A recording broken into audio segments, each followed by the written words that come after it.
নমস্কার বন্ধুরা, shine and বেকে আপনাদের সবাইকে স্বাগত। আমার আজকের রেসিপি হলো চিকেন পাতুরি। একঘেয়ে মাংসের ঝোল খেয়ে বোর হয়ে গেলে মুখের স্বাদ বদলাতে এই পদ্ধতিতে একবার চিকেন পাতুরি বানিয়ে দেখুন, খুব ভালো লাগবে, সবাই খেয়ে খুব প্রশংসা করবে। এখানে 250 গ্রাম চিকেন নিয়েছি। চিকেনটা ছোট ছোট পিস করে নিয়েছি, ধুয়ে পরিষ্কার করে নিয়েছি। এবার এর মধ্যে একটা বড় সাইজের টমেটো দিয়ে দিলাম, আর দুটো মাঝারি সাইজের পেঁয়াজ কুচি করে দিয়ে দিলাম, আর দুখানা কাঁচা লঙ্কা দিয়েছি, একটা কুচি করে দিয়েছি আর একটা গোটা চিড়ে দিয়েছি। এবার এর মধ্যে আদা রসুনের পেস্ট দিয়ে দিলাম, 1 চামচ আদা আর 1 চামচ রসুন, আর 50 গ্রাম টক দই দিয়ে দিলাম, হাফ চামচ গোলমরিচের গুঁড়ো দিলাম, আর পরিমাণ মতন লবণ দিয়ে দিলাম। ঝালের জন্য 1 চামচ লঙ্কা গুঁড়ো দিলাম, আর 1 চামচ হলুদ গুঁড়ো দিয়ে দিলাম। এখানে সর্ষের তেল দিয়েছি, আর এখানে গরম মশলার গুঁড়ো 1 চামচ দিয়েছি।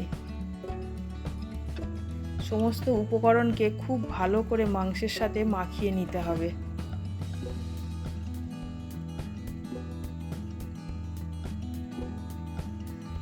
এভাবে মাখিয়ে নিয়ে প্রায় 2 ঘন্টা ঢাকা দিয়ে রেখে দেব।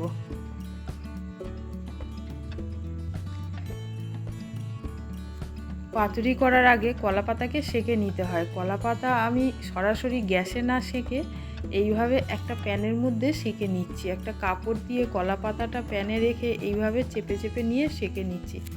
আপনারা সরাসরি গ্যাসেও সেঁকে নিতে পারেন। 2 ঘন্টা পর চিকেনটাকে নিয়ে নিয়েছি। এবার কলাপাতার মধ্যে চিকেনটা দিয়ে দেব।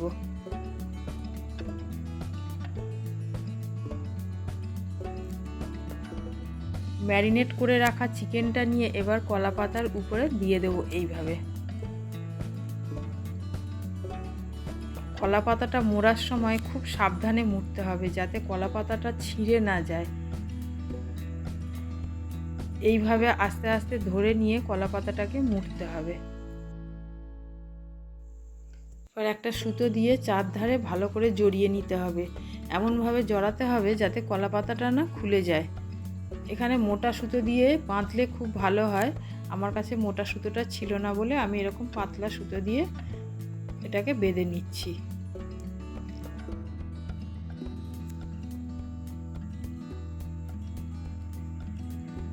এবার উনুনে একটা তাওয়া বসিয়ে নিয়েছি। বসিয়ে নিয়ে এবার এর মধ্যে কিছুটা সর্ষের তেল দিয়ে দিলাম। সর্ষের তেলটা পুরো তাওয়ার মধ্যে ছড়িয়ে দিচ্ছি হাতার সাহায্যে। এবার এর উপরে কলাপাতায় মুড়ে রাখা চিকেনটা দিয়ে দিলাম। 1 মিনিট মতন গ্যাসের ফ্লেমটা জোরে করে নেব। 1 মিনিট হয়ে গেলে গ্যাসের ফ্লেমটা আস্তে করে দেবো একদম, দিয়ে এইভাবে রান্না করতে থাকবো। কিছুক্ষণ পরে ঢাকাটা খুলে দেখে নিতে হবে, দিয়ে 1 পিঠ উল্টে দিতে হবে। এই উল্টানোর সময় খুব সাবধানে উল্টাবেন যাতে কলাপাতাটা না ছিঁড়ে যায়। দিয়ে আবার ঢাকা দিয়ে আবার কিছুক্ষণ রান্না করে নেব।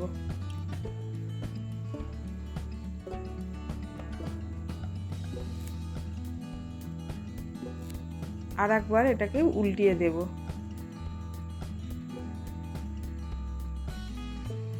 দেখুন বন্ধুরা, কত সাবধানে এটা উল্টালাম, কারণ কলাপাতাটা অনেকক্ষণ এইভাবে রান্না হওয়ার পরে নরম হয়ে গেছে, ছিঁড়ে যেতে পারে। আবার ঢাকা দিয়ে কিছুক্ষণ রান্না করে নেব। যে জলগুলো বেরিয়েছিল সেই জল সব শুকিয়ে গেছে। এবার গ্যাসের ফ্লেম বন্ধ করে দেব, দিয়ে এটাকে ঠান্ডা করে নিয়েছি। এবার একটা থালার মধ্যে নিয়ে সুতোগুলোকে কেটে দেব। কেটে দিয়ে কলাপাতাটাকে আস্তে আস্তে খুলে নেব। এটাকে আরেকবার পাল্টি করতে হবে, কারণ মোড়ার অংশটা ওই দিকেই রয়েছে।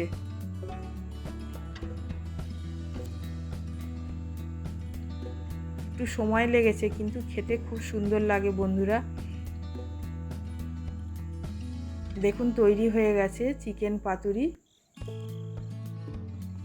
বন্ধুরা, এই চিকেন পাতুরির রেসিপি যদি আপনাদের ভালো লাগে তাহলে একটা লাইক করবেন, আর শেয়ার করতে ভুলবেন না, আর আমার চ্যানেলকে সাবস্ক্রাইব করে আমার পাশে থাকবেন। এবার দেখুন চিকেনগুলো কত সুন্দরভাবে সেদ্ধ হয়ে গেছে, একদম নরম হয়ে গেছে।